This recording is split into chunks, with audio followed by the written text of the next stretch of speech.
Alhamdulillah wassalatu wassalamu ala Rasulillah Sayyidina Muhammad ibn Abdullah wa ala alihi wa sahbihi wa man wala wa la hawla wa la quwwata illa billah. Rabbi shrah li sadri wa yassir li amri wahlul 'uqdatam min lisani yafqahu qawli. Amin. Bismillah, masya Allah, la yasuqul khaira illallah. Bismillah, masya Allah, la yasrifus su'a illallah. Bismillah, masya Allah, ma kana min ni'matin fa min Allah. Bismillah, masya Allah, la haula wa la quwwata illa billah. Yang saya hormati, saya muliakan para asatidz, para pengurus takmir, sedaya jamaah hadirin hadirat ingkang dimuliakan kalian Allah, yang dimuliakan oleh Allah Subhanahu wa taala. Sebelumnya mohon maaf saya datangnya agak terlambat. Mudah-mudahan tidak mengurangi kekhusyukan dan barokah daripada hadirnya kita di majelis pada malam hari ini. Alhamdulillah, pada malam hari ini kita bisa bertemu kembali dalam pertemuan yang mulia ini, di rumahnya Allah yang mulia ini, di waktu yang istimewa antara maghrib dan isya ini, dalam rangka kita niat ngaji, cari ilmu. Nabi SAW bersabda, kata Nabi, man salaka tariqan yaltamisu fihi ilman sahhalallahu lahu tariqahu ila jannah. Kata Nabi, barang siapa yang melangkahkan kakinya keluar dari rumahnya tujuannya mau ngaji, mau cari ilmu, maka Allah akan mempermudah jalannya ke surga. Makanya orang itu kalau sudah senang ngaji, jalan ke surga itu terasa mudah untuk dilalui. Maksudnya jalan kali tadi wong api itu tiba-tiba enteng. Dulu waktu belum senang ngaji itu katanya tadi api itu angin. Mau menunaikan perintah-perintah Allah itu kok berat, mau menjauhi larangan-larangan Allah kok berat. Tapi begitu senang ngaji, subhanallah, hidup ketoto, urip hidup semakin tertata, tiba-tiba dipermudah oleh Allah. Jalan untuk menunaikan perintah-perintahnya dipermudah, yang dulu berat jadi nggak berat, menjauh dari yang haram pun yang dulu koyo gak iso kok tiba-tiba punya kekuatan. Nah, ini dipermudah oleh Allah jalannya menuju surga. Karena jalan menuju surga itu dengan iman, takwa dan taat kepada Allah, maka dipermudah oleh Allah untuk semakin kuat imannya, semakin mudah taat kepada Allah, maka dipermudah jalannya menuju surga. Mudah-mudahan kita sedang istiqomah terus hadir di majelis-majelis ilmu, melangkahkan kaki kita untuk datang ke majelis-majelis seperti ini, sehingga langkah-langkah itu akan semakin mempermudah langkah kita menuju ridhonya Allah, menuju surganya Allah Subhanahu wa ta'ala. Untuk menyingkat waktu, kita lanjutkan apa yang kita baca dari kitab Risalah Adab Sulukil Murid karya Imam Al-Habib Abdullah bin Ali bin Muhammad Al-Haddad, yang mana sampai mana ini saya kok 1 minit saja. Faslun wa awalu syai'in. Situ belum itu. Sabu sihat taubat. Wasyartu belum. Oke. Bismillahirrahmanirrahim. Kita baca wa syartu sihhatit taubah sidqun nadam ala dzunub ma'a sihhatil azmi ala tarkil 'aud ilaiha muddatal umri. Wa man taba an syai'in minadz-dzunubi wa huwa musirrun 'alaihi aw 'azimun 'ala al-'aud ilaihi fala taubata lahu. Sudah itu halaman 29. Saya enggak salah. Oh, benar itu ya. Itu belum yang saya baca itu ya. Oke. Ini berarti pembahasan masalah tobat. Dijelaskan sebelumnya, saya ulang. Berarti pertemuan sebelumnya awal jalan kalau orang itu mau sampai kepada Allah, namanya usul ilallah, untuk sambung sama Allah, sampai dapat ridhonya Allah. Itu satu tujuan. Sampai kepada Allah satu tujuan. Untuk menuju tujuan kan harus ada langkah. Ya, saya tadi mau berangkat ke sini misalnya,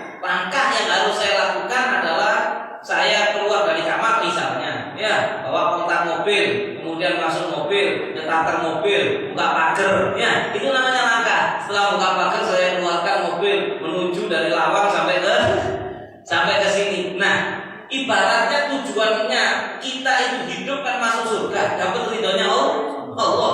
Langkah pertama apa yang dilakukan? Yaitu memperbaiki tobat. Saya masih ingat pertemuan yang lalu saya permisalkan seperti kalau kita membangun rumah, sedangkan tanahnya itu masih semak belukar, maka sebelum kita bangun kita pastikan kotorannya dibersihkan dulu. Kotoran itu dosa. Cara bersihkan dosa dengan tobat. Orang yang masih banyak dosanya dan belum tobat itu tidak bisa melanjutkan perjalanan, bisa sampai usul Allah, bisa sambung sama Allah, tidak bisa. Apalagi bisa sampai kan dulu saya ngomong ini kitab walaupun tipis tapi kalau sampai ngaji sama nama Allah sudah diwali. Nama tidak bisa jadi wali, saya itu.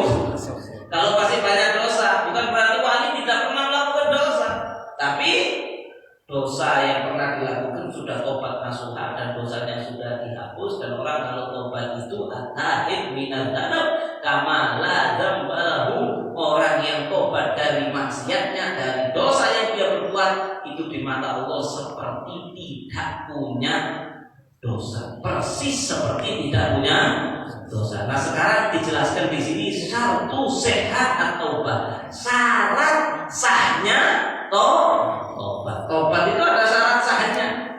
Nggak asal-asalan saya tobat langsung diampuni, ya tidak semudah itu. Ya, walaupun tobat untuk umatnya Nabi Muhammad ini sudah yang paling mudah sudah. Karena dulu-dulu itu setiap tobat itu kalau umat terdahulu itu ada kafarahnya, nggak bisa langsung. Nggak ada tobat bisa dengan istighfar, apalagi dosa besar untuk umat Nabi terdahulu nggak bisa. Ada apa ya kafarah itu? Ada kayak hukuman gitu, ya. Itu umatnya Nabi Musa waktu tahu kan ceritanya sama Nabi Musa ditinggal ke Bukit Tursina. Nggak taunya ada satu orang namanya Musa As-Samiri. Namanya Musa As-Samiri. Musa As-Samiri ini dulu kecilnya itu dibuang sama orang tuanya di satu tempat tandus, nggak ada yang nolong. Allah kesian dikirim malaikat Jibril untuk ngasih makan, ngasih minuman sama bayinya Musa As-Samiri. Ya. Tapi naudzubillah gede jadi kurang ajar dari Musa As-Samiri. Sedangkan Nabi Musa itu kan waktu kecil dirambut siapa? Dirambut Fir'aun. Tapi jadi Nabi sampai ada kalam itu nih, Musa alladzi rabbah Jibril kafir, Musa yang dibesarkan oleh malaikat Jibril jadi kafir, wa Musa alladzi rabbah Fir'aun mursal. Sedangkan Musa yang dibesarkan Fir'aun jadi rasul. Ini sudah rahasianya Allah. Nah, Musa Samiri ini waktu Nabi Musa itu ke Bukit Tursina, dia itu mau menyesatkan kaumnya Nabi Musa dengan cara dia ingat dulu waktu dia kecil malaikat Jibril kalau datang tempatnya diparani, diambil. Ini bukan dongeng, ini ada di Quran ceritanya, ya. Ada di dalam Al-Quran. Diambil sama Musa Samiri itu tanah yang dulu bekas diinjak malaikat Jibril. Ini dalilnya tabarruk. Jadi kalau ada orang tanya tabarruk apakah benar kalau ada tanah tempat yang diinjak Nabi, diinjak malaikat, diinjak orang soleh, itu ada khasiatnya? Ada. Dalilnya ini di Quran. Ya, diambil sama Musa Samiri tadi. Kemudian Musa Samiri itu buat patung sapi, ya. Kemudian tanah itu tadi Musa Samiri ngomong dengan keberkatan tanah yang pernah diinjak oleh malaikat Jibril, jadikan sapi ini bisa bersuara. Subhanallah, tanah itu dimasukkan sapinya bisa bersuara. Patung ini bersuara. Kemudian Musa Samiri mengiklankan sapi patung itu ke umatnya Nabi Musa. Ini loh Tuhannya Musa, katanya Musa Samiri. Ini Tuhannya Nabi Musa yang telah menyelamatkan kita dari kejaran Fir'aun, menenggelamkan Fir'aun. Ya ini Tuhannya, ayo kita sembah. Disembah. Ya nggak semua, tapi banyak yang menyembah. Waktu Nabi Musa pulang dari Tursina berapa hari? Di Quran diceritakan 30 hari ditambah 10 hari, berarti 40 hari Nabi Musa pulang. Nabi Musa lihat kaumnya nyembah patung, ya, nyembah patung sapi. Ngamuk Nabi Musa. Nabi Musa itu memang dalam riwayatnya itu keras orangnya, ya. orangnya keras ya. Awalnya belum tentu jadi nabi, pernah pilih orang oleh Madian ya, ada ceritanya di Quran. Saking ngamuknya, marahnya Nabi Musa melihat kaumnya nyembah patung, maka waktu itu Nabi Harun ceritanya dimarahi sampai jenggotnya ditarik sama Nabi Musa, saudaranya Nabi Harun ini. Hei Harun, gimana sih kamu? Kan sudah saya titipkan ke kamu umat ini, orang-orang ini kok bisa saya tinggal cuma 40? Nah ini bapak patung ini ya. Kata Nabi Harun, ya akhi, jangan begini kerja ya. Wahai saudaraku, saya mungkin nanti kau melihat kita sampai jambak jenggot saya nanti. Kamu nanti dibilang telah farqa Bani Israil, kamu telah memecah belah persatuan Bani Israil. Nabi Harun bilang, sudah tak bilang ini tak omongin, ngomong percaya sama Musa Samiri, tetap gak nurut sama saya, gak nurut sama saya sudah berusaha. Akhirnya Nabi Musa marah, diambil itu patung. Kalau keras ini sama saya juga radikal dengan Musa ya. Dia ambil patung sapi sama Nabi Musa, dihancurkan, dibakar, dicemplung kali, buang. Ya. Kemudian dimarahi si nyembah patung tadi, dimarahi, terus menyesal, sadar oh tiba orang Musa Samiri ya. Ternyata Nabi Musa nggak ngaku itu Tuhan yang malah itu berhala yang banyak kafir, syirik dan lain sebagainya. Kemudian akhirnya mereka nyesel, ya nyembah patung, mau tobat. Apa kata Allah? Oh iya, boleh tobat. Tubu ila barikum faqtulu anfusakum. Yang sudah nyembah patung, kalau kalian mau tobatlah kepada Tuhan kalian. Kalau kalian selamat di akhirat, harus bunuh diri. Ya, kalau nggak bunuh diri, syarat sahnya tobatnya sama Allah dikasih harus bunuh diri. Nggak bunuh diri nggak sah tobatnya. Kira-kira ya Allah sampai. Makanya nanti saya mau baca syarat sah taubat. Kalau masih ada yang keberatan dengan ini, itu tahajud. Karena syarat sahnya taubat untuk umat Nabi Muhammad itu sudah paling enteng. Itu tadi untuk umat Nabi Musa. Karena kan pulang dari sini merasa begitu saya dosa, saya bunuh diri, tambah dosa ya. Karena bunuh diri itu malah nggak ada yang masuk neraka bagi kita, dilarang oleh Allah. Tapi ternyata syarat taubat untuk umatnya Nabi Muhammad itu enteng. Ya, enteng. Sampai punya dosa sebesar apapun, kau melakukan dosa mabuk-mabukan 30 tahun, zina sampai lupa namanya perempuan yang saya zina itu siapa saja. Itu kalau ditulis buku bisa tebel. Saking akeh zina balak-balik, kadang harus jenengi. Ya, Masya Allah, sebanyak apapun dosa, kalau tobat sesuai dengan syarat sahnya tobat, diampuni oleh Allah. Kata Allah, kullil ladzina asrafu ala anfusihim la taqnatu min rahmatillah innallaha yaghfiru dzunuba jami'a. Katakan wahai Muhammad kepada orang-orang yang melampaui batas dalam bermaksiat kepada Allah, jangan pernah putus asa dari rahmatnya Allah, dari kasih sayangnya Allah. Innallaha yaghfiru dzunuba jami'a. Allah itu mengampuni semua dosa, sebesar apapun dosa bisa diampuni oleh Allah. Makanya kita jangan pernah menghakimi pendosa. Kita itu boleh keras terhadap dosa, tapi jangan menghakimi endingnya pendosa. Paham maksud saya bedanya? Ini juga sering orang keliru. Ada sekarang yang keliru begini juga. Jangan suka menghakimi orang minum HPP itu kok sering kena membahas minuman keras, suka menghakimi. Enggak, itu bukan menghakimi namanya. Menghakimi itu begini. Misalnya ada fulan namanya Upu, orang ini. Ya, saya bilang, Upu ini pasti merokok, padahal dia masih hidup. Itu namanya menghakimi. Tidak boleh, karena kita tidak tahu endingnya. Upu ini bagaimana? Kalau endingnya dia itu tiba-tiba tobat, sesuai syarat-syaratnya tobat, kemudian sama Allah diberi hidayah, diberi inayah, diberi taufik, melakukan amal soleh, dosanya diampuni oleh Allah, kemudian wafatnya husnul khotimah, ya dia masuk surga. Kamu yang bilang, oh itu mesti merokok, iya kamu sekarang nggak suka mabuk, kamu sekarang bukan zina, kamu sekarang berdiri di masjid. Tapi siapa tahu kalau Upu tobat dan rajin di masjid, kamu berubah. Jadi itu kan mabuk, kemudian kamu mati dalam keadaan mabuk, dia mati dalam keadaan tobat, dia masuk surga, kamu masuk neraka, maka tidak boleh menghakimi. Tapi kalau keras terhadap perbuatannya boleh, dianjurkan malah. Ya, minuman keras menyebabkan masuk neraka. Orang yang minum minuman keras mati belum tobat masuk neraka, bakal kekal di neraka, bahkan bisa dicabut imannya, bisa kekal di neraka. Itu bukan menghakimi namanya, itu dakwah, itu namanya nahi mungkar, dan itu bagus karena kita itu sebenarnya tidak membenci al-asi, tidak membenci orang yang bermaksiat, tapi kita membenci maksiatnya.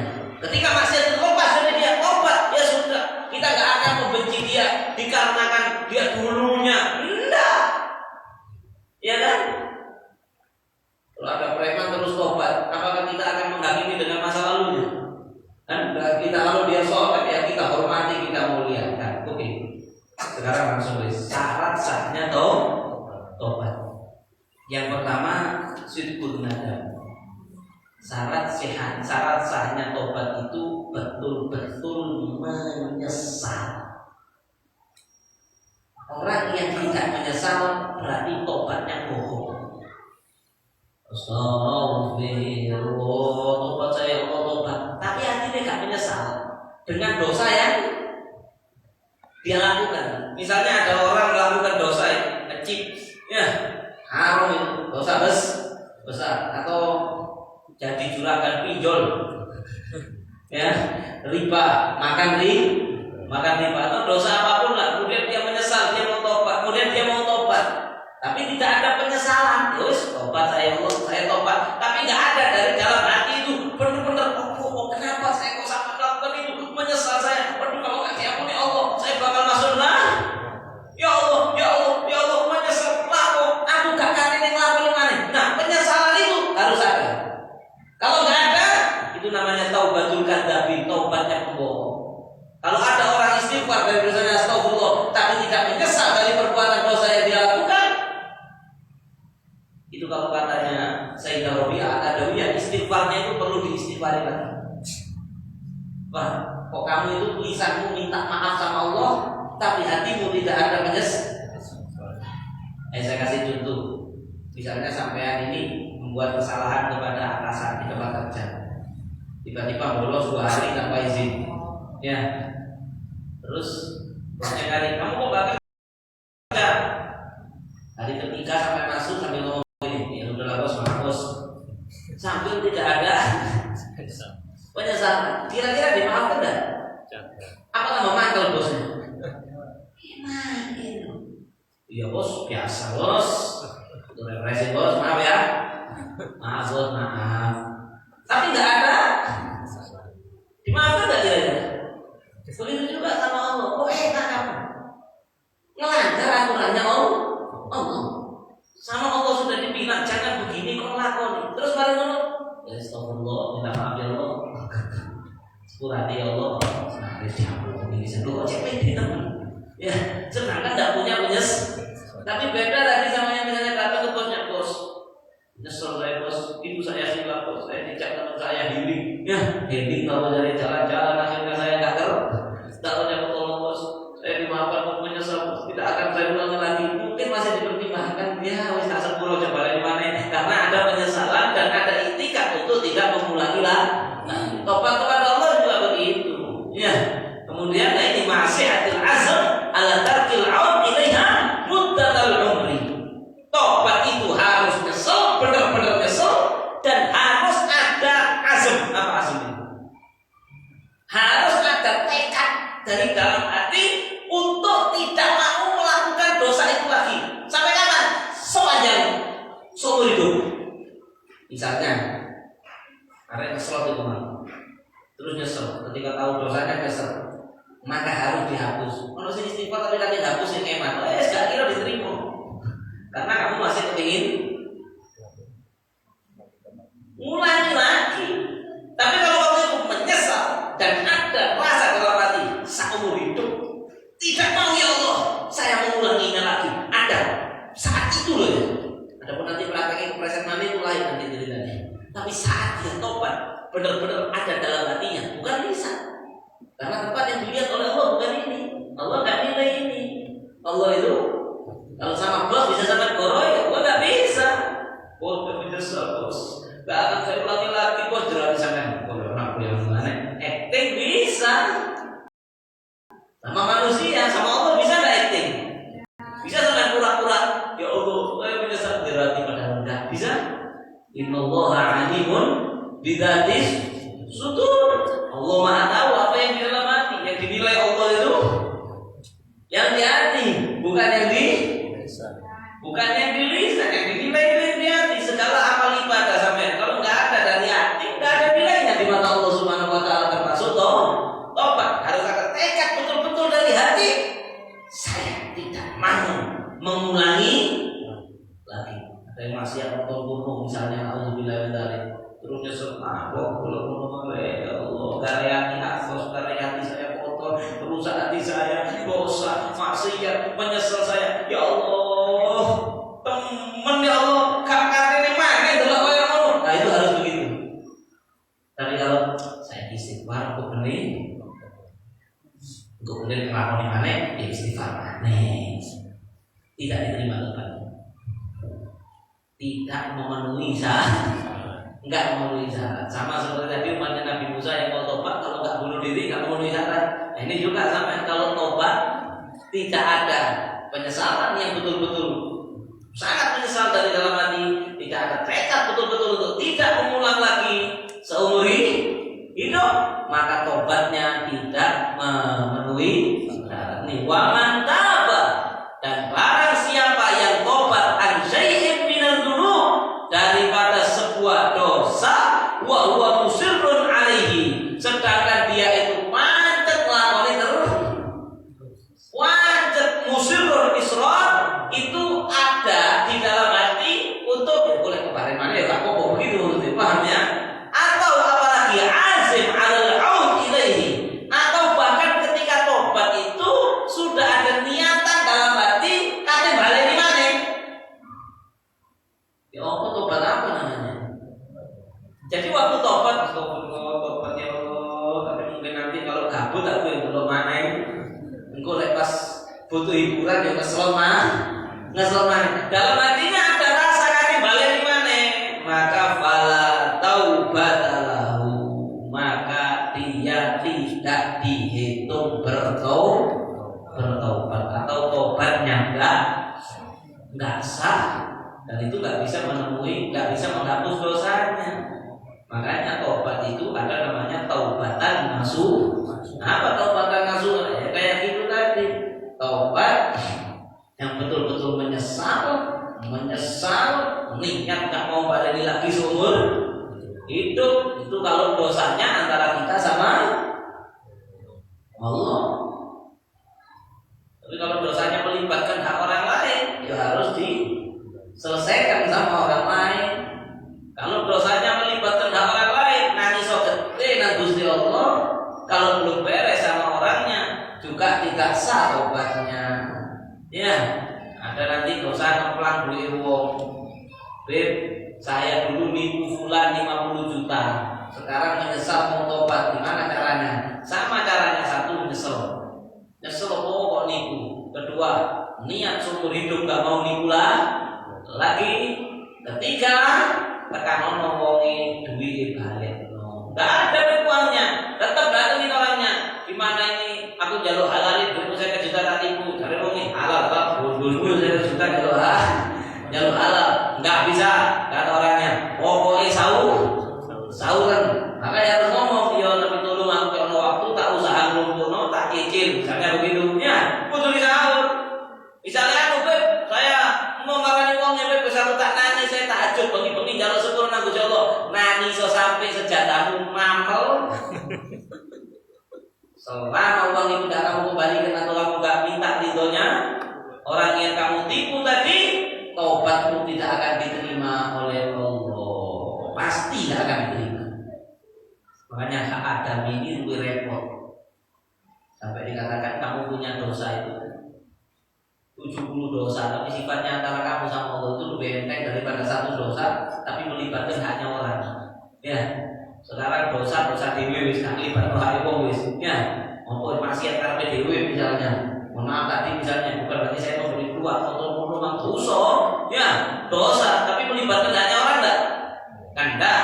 Itu kalau sampai tobat, nyesel nangis gak ngerti balik mana seumur hidup diampuni sama Allah. Tapi kalau sampai ngintip duit uang, itu tidak bisa diampuni kecuali minta ikhlasnya, minta ridhonya orangnya atau dibayar. Beb, ya apa? Yang saya kemplang ini beb ada 450 orang, terus sekarang lu usus, terus para orang kabel karena itu saya. Paling tidak kamu ada usaha, karena kata Allah dalam hadis qudsi gini, kalau orang dolim itu tobat sama saya ampuni dosanya. Maka saya dolim sama yang didolimi, dan saya tidak orang Allah itu tidak mungkin. Oleh Allah dan Allah itu tidak mungkin didolim dengan abid kan begitu. Maksudnya gini, sekarang si A nipu si B, misalnya sekarang Cak Nur ini tak nipu sama saya, misalnya Cak Nur, ini aku investasi Cak Nur 50 juta Cak Nur, tak uang sampai tak bisniskan ini, tiba-tiba tak kemplang beli 1 juta ya, wes. Terus saya mau tobat, terus saya nangis sama Allah tiap malam, ya Allah tolong ampuni dosa saya yang kemplang beli Cak Nur saya. Seandainya diampuni dosa saya sama Allah, berarti Allah itu jahat sama Cak Nur. Lah kok enak, iya kan? Lah kok enak aku nangis-nangis dong. Duit dorong dibalik no, aku sih rugi saya juta. Dosa dari di 10. Nah, berarti Allah tidak adil, dan itu tidak mungkin karena Allah pasti sangat adil. Makanya walaupun saya nangis, Allah bilang begini, oh maaf karena itu ada haknya Cak Nur, saya tidak bisa nyepuluh sampai Cak Nur ikhlas. Kalau Cak Nur gak masalah, kudu disaur dari Cak Nur, ya itu haknya, ya berarti harus saya sahur sebelum disaur. Maka syarat tobatnya tidak sah. Kemudian saya juga mengingatkan hati-hati dengan bisikan setan yang kadang orang habis dengar tentang syaratnya tobat, akhirnya wedi tobat, takut tobat. Kadang nanti waktu mau tobat ada bisikan begini, itu bisikan setan. Lah kok tobat empuk yo, balik maneh percuma. Selagi kamu itu belum mantep dari sini kok air lebih mantep baru tobat. Hati-hati, itu bisikannya setan. Setan kepingin biar kamu nggak tobat. Ya, kata Nabi tidak akan menyesal dan tidak akan rugi orang yang minta ampun kepada Allah walaupun pada akhirnya kembali kepada dosa yang sama. Fil yaumi sab'ina marrah, dalam satu hari balik dosa yang sama 70 kali, nggak nyesal, nggak rugi. Dulu tadi katanya nggak boleh niat baleni, ya nggak boleh kan niat baleni. Tapi kalau kamu tobat itu sampai wis tempat, ya Allah, saya tak mau pulang seumur hidup. Ya oleh rojak, berungi sampai saya dapat 2 jam lagi. Gimana? Tobat lagi. Walaupun sampai 1 hari 70 kali, tetap tidak rugi ya, karena diampuni dosanya oleh Allah. Selagi tidak ada kesengajaan ya. Tapi kalau gini, oh ya wis boleh kali enggak apa-apa. Diterima. Ngerti bedanya. Ini benang tipis tapi zaman harus ngerti bedanya. Dan tidak bisa main bohongnya Allah. Allah tahu yang di dalam hati kita. Maka dari itu jangan sampai tidak mau tobat karena takut ngulang lagi. Tobat dulu, niat tidak kembali seumur hidup dulu. Berusaha, dapur nanti mau cari ini. Ya, tapi niat tidak kembali. Waliyakun al-murid ala dawafi ghayatan al-i'tiraf bi tafsir al-qiyam bima yajibu alaihi min haqqi rabbih. Dikatakan Imam Haddad di sini dalam paragraf berikutnya, hendaklah setiap murid itu selalu senantiasa dalam puncak pengakuan kepada Allah, bitaksir, ngaku kepada Allah bahwa dia itu penuh kekurangan, anil qiyam, dalam mengerjakan bima yajibu alaihi min haqqi rabbih, dengan apa yang dia diwajibkan untuk menunaikan hak-hak Tuhannya. Kita itu kalau mau disayang Allah harus ngakoni kalau kita itu kurang maksimal dalam menunaikan perintah-perintahnya Allah. Jalur sepuro itu yang paling dicintai adalah yang ngaku, iya kan? Kalau ada orang itu minta maaf tapi tidak ngakui kesalahannya, itu kira-kira lebih mudah dimaafkan atau lebih sulit? Pakai alasan. Bos saya itu kan nggak kerja, itu kan bos gara-gara ini. Oh, hari ini, ya. Pakai alasan. Sama yang gini, mending wis ngaku pesisa. Iya benar. Ya, ngaku aja aku salah. Memang saya salah.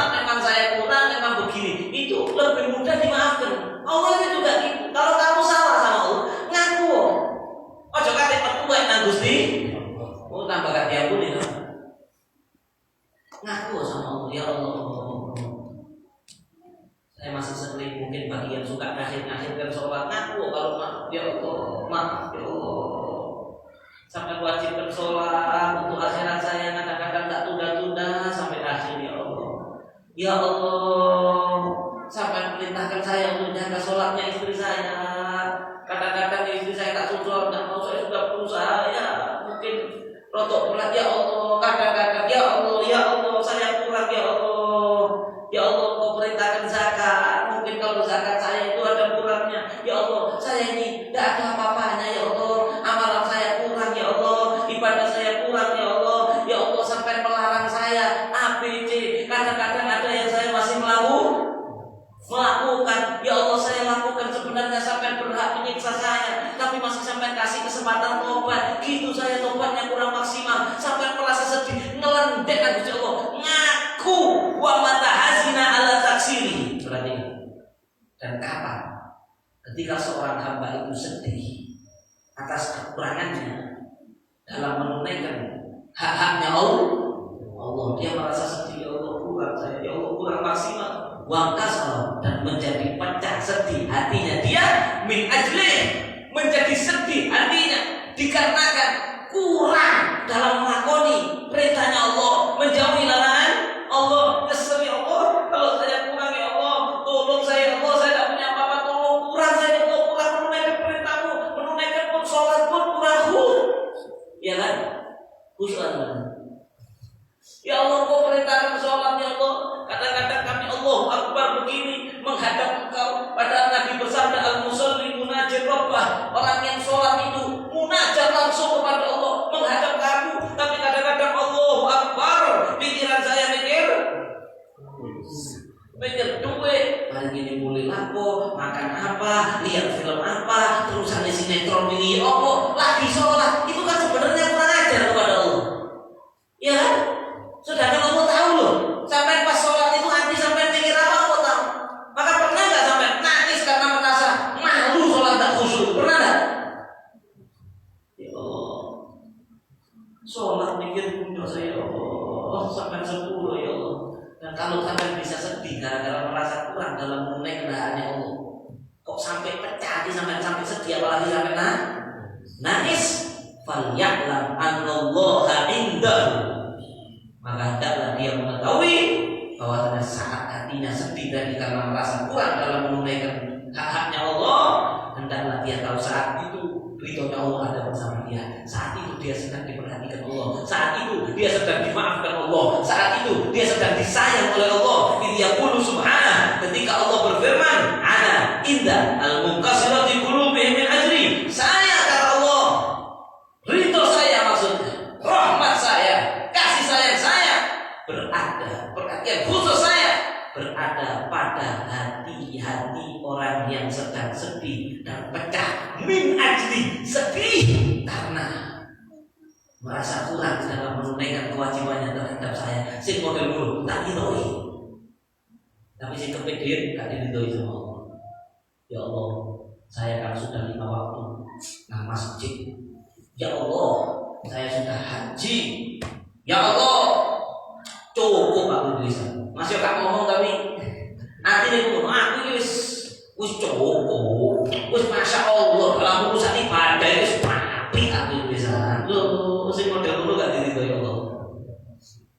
Dan orang yang seperti itu biasanya kalau melakukan dosa gak tobat karena merasa Allah dosa ini apa lagi, merasa dirinya ini bab sombongan itu di dunia mantap baro wadallahu, kata Nabi, barang siapa yang merasa dirinya hebat, merasa amalnya banyak, merasa ibadahnya sudah wadallahu akan dijatuhkan oleh Allah Subhanahu sakiro.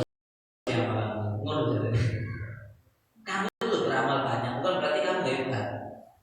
Kalaupun kita beramal banyak itu kan dikasih taufik sama Allah untuk beramal, ya. Kalau sama Allah nggak dikasih taufik nggak bisa beramal. Imam Ali Zainal Abidin radhiyallahu taala, kita tahu tuh kalau sholat itu setiap malam al-furoka, sholat sunnah 1000 rakaat. Saya yakin saat habis jajar nggak ada orang yang sholat sunnahnya kalau malam 1000 rakaat. Tidak ada. Saya Indonesia yang tahu. Saya dunia kok yang tahu mungkin. Itu Imam Ali Zainal Abidin 1000 rakaat. Selesai sholat 1000 rakaat, ke belakang rumahnya ngambil bahan makanan dipikul, cari rumahnya fakir miskin, janda-janda yang tidak punya suami, tidak ada penghasilan, ditaruh itu beras. Kalau zaman sekarang ya beras, minyaknya, sembako tiap malam sampai gosong sininya beliau itu, saking beratnya. Dan beliau ini cicitnya Rasulullah ya teman. Hari Jakarta ini anaknya Sayyidina Husain itu anaknya Siti Fatimah putrinya Nabi, cicit langsung ibadahnya kayak ngono. Waktu akhlaknya mapi, ibadahnya mapi, wis mapi tok. Itu ada muridnya itu pernah ikut beliau ke Mekah. Beliau itu kalau doa gini, nangis sama Allah, doanya gini, ya Allah, miskinuka bifinain. Ya Allah, hambamu yang miskin gak punya amal apa-apa ini ya Allah, cuma menghadap kepadamu gak diomong aku ya Allah. Sa'iluka bifinain, ya Allah, gak punya apa-apa yang bisa saya sodorkan ke jenengan, cuma bisa ngemis kepada jenengan. Ambil nangis. Itu Imam Ali Zainal Abidin yang sholat sunahnya 1000 rakaat. Lah kok ono tahajud 2 rakaat pencang-pencing. Ya Allah, saya ini sudah ahli sholat malam. Loh, pantas apa buatan? Ya, maka akhirnya nggak pernah pecah hatinya, nggak pernah sedih karena merasa kurang sama Allah, tidak dapat ridhonya Allah. Dikatakan kata Imam Ibn Athaillah Al-Iskandari rahimahullah dalam kitabnya Hikam, dikatakan maksiat, perbuatan maksiat, auratan, dzillan wa wabtihar, itu khair atau afdal min ta'ah auratan izzan wa istighfar. Kata Imam Ibn Athaillah, perbuatan maksiat, tapi yang menyebabkan orang itu pada akhirnya merasa sedih, menyesal, merasa takut sama Allah, merasa dirinya hina. Ya Allah, saya banyak dosa karena kali maksiat. Ya Allah, ampuni saya, kotor saya, ya Allah, banyak dosanya ya Allah. Itu lebih baik daripada ibadah dan ketaatan, tapi menyebabkan dirinya itu menjadi Islam, dia merasa dirinya mulia, wastighfar, dan merasa derajat dirinya itu besar di mata Allah. Ada orang habis maksiat, aku habis lihat porno, dosa tak? Dimurkai Allah tak? Harusnya dimurkai. Siapa yang memenuhi matanya dengan melihat yang haram akan dipenuhi matanya dengan api neraka jahanam. Auzubillah ya men. Tapi setelah itu nangis, ya Allah, saya bocil, kotor, saya lihat seperti itu ya Allah. Sudah kau larang lihat awalnya orang lihat haram perkara itu, saya lihat ya Allah, saya menyesal ya Allah. Nangis merasa dirinya hina. Ada orang habis sholat tahajud, nggak nonton haram dia, tapi habis sholat dia merasa, wah saya ini ahli ibadah, saya masya Allah lebih mulia, lebih dicintai Allah yang tadi, yang nangis karena maksiatnya daripada yang bangga karena ibadahnya. Apalagi nah, ini kadang sering disalahartikan sama ahli maksiat oleh kono, manur aku aya ahli maksiat di ahli ibadah, sombong. Apalagi wis pecah sombong, wis pecah bangga lagi dengan kemaksiatannya. Mending koyo aku, wani koyo ini gak munafik, pecah pesisan. Timbang koyo wani munafik. Yang ibadah sombong aja jatuh di mata Allah, apalagi wis maksiat sombong. Lebih baik gak jilbaban timbang jilbaban. Rasane kok kowe gaya jilbaban yang kene mending aku mesisan gak jilbaban. Loh, sekarang itu ndak kalau perempuan ya, kamu itu ndak menunaikan perintah Allah. Kok kerasa mending lho ya apa? Mending kalau kamu itu nggak jilbaban terus nanya ya Allah, maaf saya ya Allah, buka aurat, nyesel saya, tobat mau saya tutup, itu mulia. Tapi kok bisa kamu itu merasa bangga dengan ketidaktaatanmu kepada Allah? Ya ini bukan jatuh lagi, jungkel kamu di mata Allah Subhanahu Wa Taala, dimurkai Allah yang seperti itu. Ya kata Imam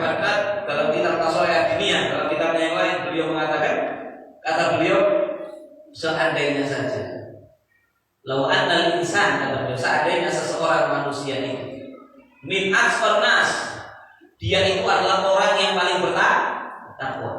Kemudian wa abadu, orang yang paling ahli ibadah. Wa aqamuhum, orang yang paling alim. Misalnya ada orang itu ahli ibadah, takwa, alim. Pada Tsumma takabbaru 'alan nas wa takhara 'alaihim. Tapi kemudian orang ini tadi sombong kepada orang lain, membanggakan diri, merasa dirinya hebat dibanding yang lain, kemudian suka meremehkan orang, maka Allah ahbatullah taqwa wa abtala ibadatah. Karena yang mengatakan Allah akan membatalkan, Allah akan menyia-nyiakan takwanya dia, gak direkam, gak dihitung ketakwaannya, dibatalkan ibadahnya, dimusprokan sama Allah, gak diterima sama Allah, dijadikan sia-sia, tidak bernilai semua ibadahnya, ilmunya gak ada nilainya di mata Allah karena sombong. Wa kaifa bil jahil, karena yang ada. Lantas bagaimana kalau ada orang sudah bodoh, alim tidak, berilmu tidak, ahli ibadah tidak, bertakwa tidak, uripnya rusak, kemudian merasa dirinya bagus. Kalau yang itu aja dijatuhkan, ini dijungkelkan. Ya, Masya Allah. Dan ini sekarang sering nanti bahas bab sombong, sing ahli maksiat itu bahasa dulu. Yang penting gak sombong, masih baca ini yang penting. Nah itu sombong. Nyombongkan ibadah aja jelek, apalagi nyombongkan kebejatan. Maka dari itu, marilah kita berusaha senantiasa tobat. Bukan berarti tobatnya mengenai bejat, tidak ya. Saya yakin kita tidak pernah lepas dari dosa. Yang maksud Rasulullah saja tobat. Kata Nabi, tubu ilallah, tobatlah kalian kepada Allah. Fa inni la astaghfirullah. Yang dalam riwayat yang lain astaghfirullah. Tobatlah kalian kepada Allah, minta ampun kepada Allah, karena Nabi sesungguhnya saya itu meminta ampunan kepada Allah fil yaumi aktsara min 70 marrah. Setiap hari tidak pernah kurang dari 70 kali minta ampunan sama Allah. Itu kanjeng Nabi pada enggak punya kesalahan, apalagi kita yang kesalahannya satu. Tunggu, nangis sama Allah, minta sama Allah Subhanahu wa taala agar Allah Subhanahu wa taala mengampuni dosa-dosa. Allah mengampuni dosa-dosa kita. Nangis kita di waktu malam sama Allah. Merasalah kita, ayo kita renungi, kita resapi kekurangan kita. Kelebihan ojo dipikir. Kata para ulama, kelebihan kita itu kalau sudah kita lakukan, jadikan kayak orang buang hajat di kamar mandi. Sama kalau habis buang hajat itu apa kira-kira yang sama buang sama pikiri? Udah dibuang, dicetek. Ya kan, saya langsung cetekan, langsung begini gitu. Ya, langsung dicetek, langsung disedot. Hilang. Apakah ketika keluar dari kamar mandi sama pikir mengira hiji? Oh, boleh keman.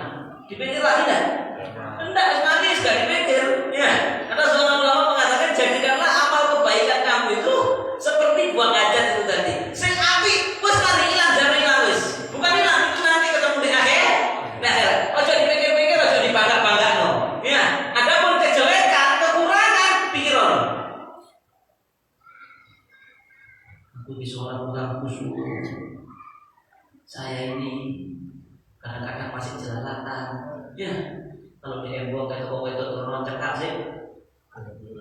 Padahal sama Allah disuruh buat berbasor dia kan.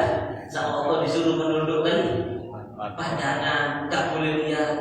Tapi kok saya masih sering lirak-lirik. Sama Allah gak boleh begini, saya masih begini. Sholat disuruh afdolnya di awal waktu, walaupun nggak sampai zuhur, tak udur kadang-kadang supaya zuhur jam 2, supaya asar jam 5.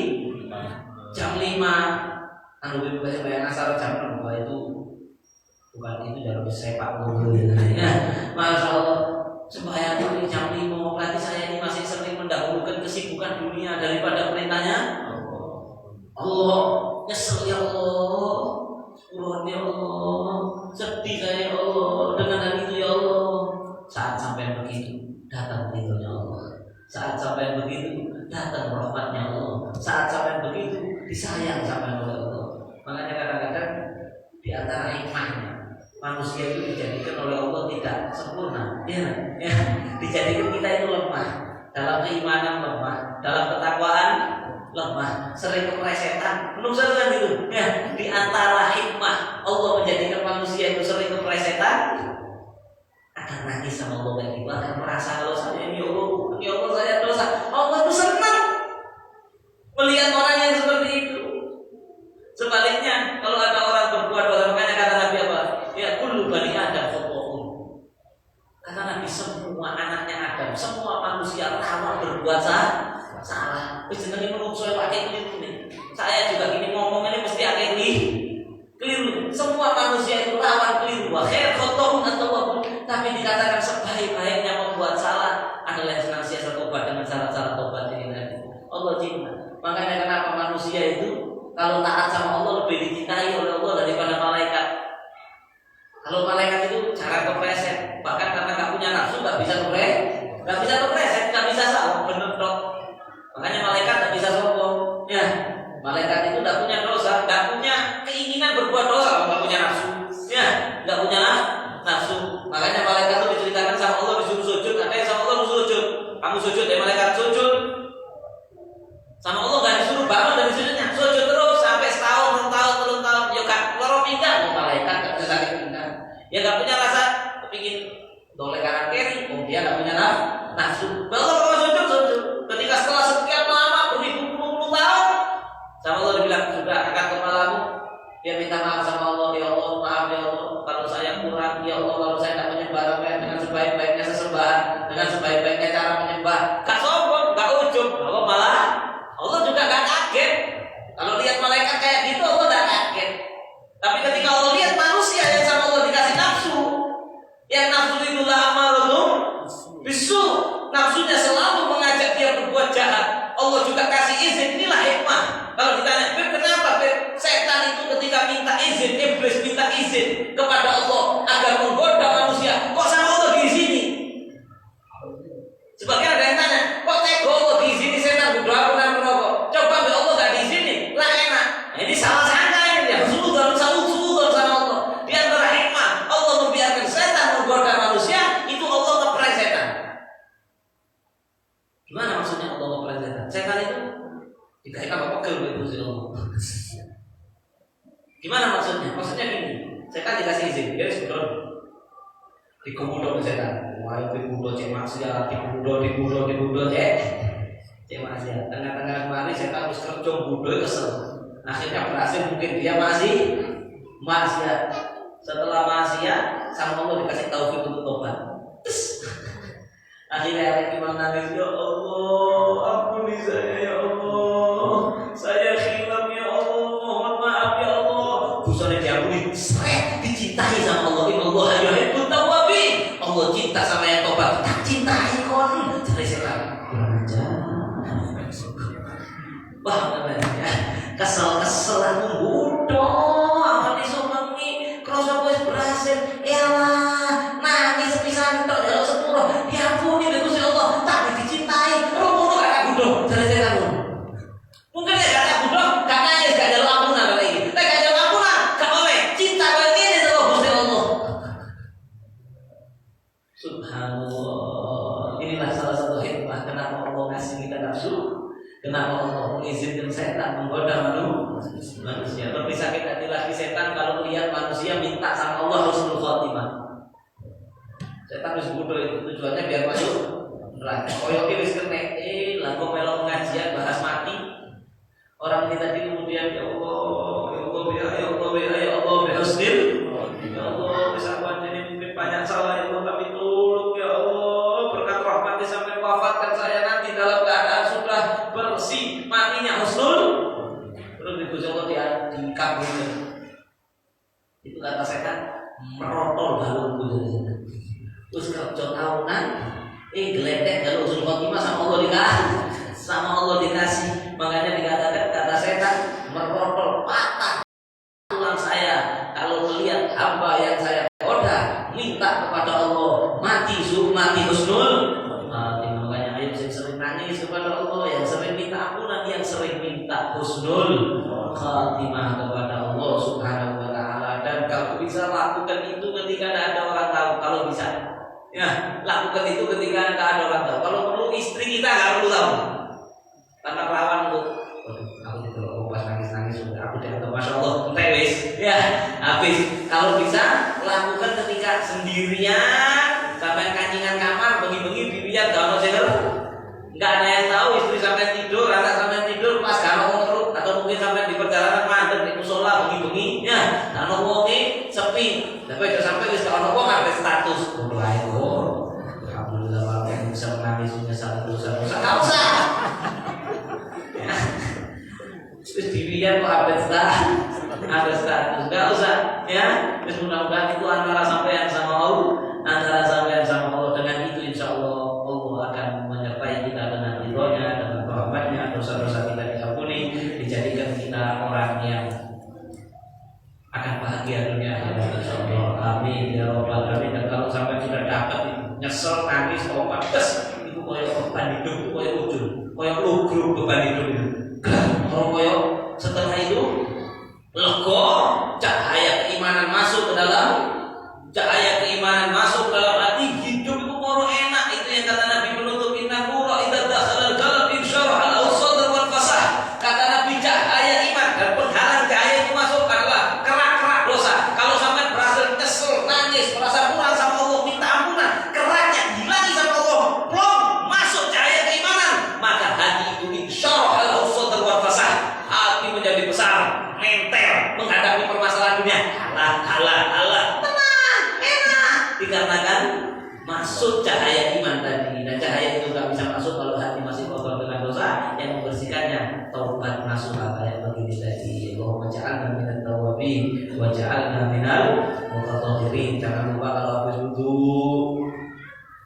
setiap habis wudu doa itu dibaca syahadat dulu, asyhadu an la ilaha illallah wa asyhadu anna muhammadan rasulullah. Allahumma ja'alni minat tawabin wa ja'alni minal mutatahhirin. Minta sama Allah, ya Allah, jadikan saya orang yang senantiasa tobat, jadikan orang yang senantiasa membersihkan diri secara fisik maupun membersihkan diri dari dosa. Siapa yang setiap selesai wudu membaca doa itu, kata Nabi SAW, nanti pada hari kiamat dijamin bakal masuk surga manapun yang dia mau. Kenapa begitu? Karena kalau dia minta itu setiap selesai wudu akan dikasih sama Allah, dijadikan orang yang senantiasa bertobat, dicintai Allah, diridhoi Allah. Ini yang bisa saya sampaikan. Ada kekurangan, ada kesalahan, saya mohon maaf. Insyaallah kita lanjutkan di pertemuan yang akan datang. Hadza wal 'afwu minkum. Wassalamualaikum warahmatullahi wabarakatuh.